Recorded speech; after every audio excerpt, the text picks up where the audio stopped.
بسم اللہ الرحمن الرحیم۔ محترم ناظرین، ہم نے درس حدیث کے لیے جس کتاب کا انتخاب کیا ہے وہ ہے اربعین۔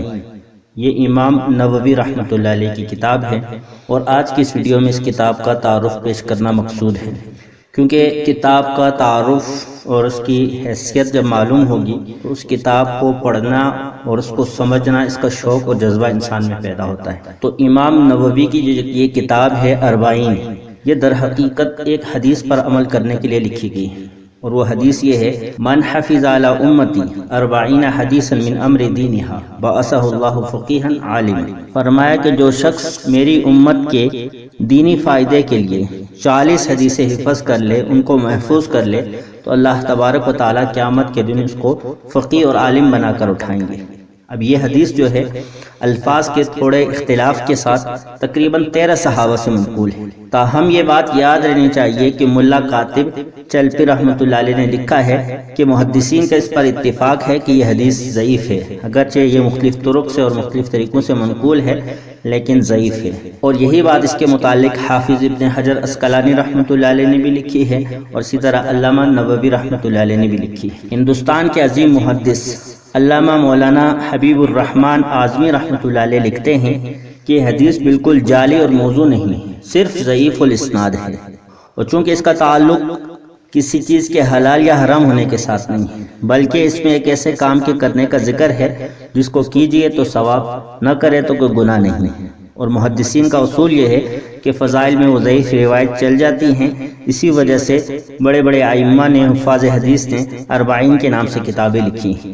تو اسی وجہ سے اس ضعیف حدیث پر عمل کرتے ہوئے امام نووی نے اربعین کے نام سے یہ کتاب لکھی ہے۔ تو بہرحال یہ وجہ ہوئی اس کتاب کے لکھنے کی، یہ روایت۔ لیکن یہاں یہ بات واضح رہنی چاہیے کہ بہت سے اہل علم نے اس موضوع پر اربعین کے عنوان سے کتابیں لکھی ہے، صرف امام نووی نے نہیں لکھی ہے۔ جتنی بھی کتابیں اس موضوع پر لکھی گئی ہیں تو امام نووی کی یہ کتاب سب سے زیادہ جامع کتاب ہے۔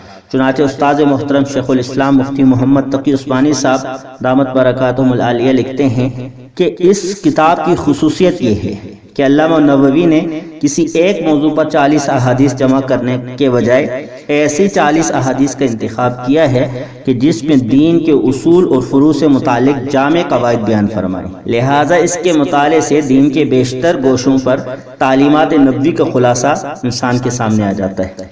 اسی طرح ہندوستان کے ایک عالم مولانا عبد الرحمن ندوی رحمۃ اللہ علیہ لکھتے ہیں کہ اس مختصر سے مجموعہ احادیث میں تقریباً ہر وہ حدیث آ گئی ہے کہ جس کا انسان کی روزمرہ زندگی سے بڑا گہرا تعلق ہے، اصلاح نیت سے لے کر آخرت کی فلاح اور کامیابی تک کا مواد اس میں اکٹھا کر دیا گیا ہے۔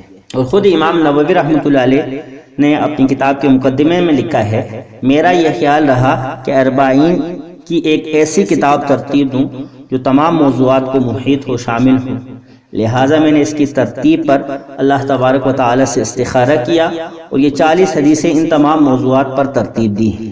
ان میں سے ہر حدیث دین کی اساسی حیثیت رکھتی ہے۔ یہ وہ احادیث ہیں جن کے بارے میں علماء نے کہا ہے کہ کسی پر اسلام کا دار و مدار ہے، کوئی نصف اسلام ہے، کوئی ثلث اسلام ہے۔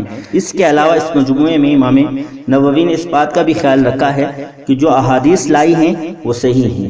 ان میں زیادہ تر جو روایتیں آئی ہیں وہ بخاری اور مسلم کی حدیثیں ہیں۔ کیونکہ یہ ایک جامع کتاب ہے، اس لیے درس حدیث کے لیے اس کتاب کو چنا گیا ہے۔ دعا یہ ہے کہ اللہ تبارک و تعالیٰ اس میں جو بیان کی گئی روایات ہیں ان کو ہمیں صحیح معنی میں سمجھ کر اور پھر عمل کرنے کی توفیق عطا فرمائے۔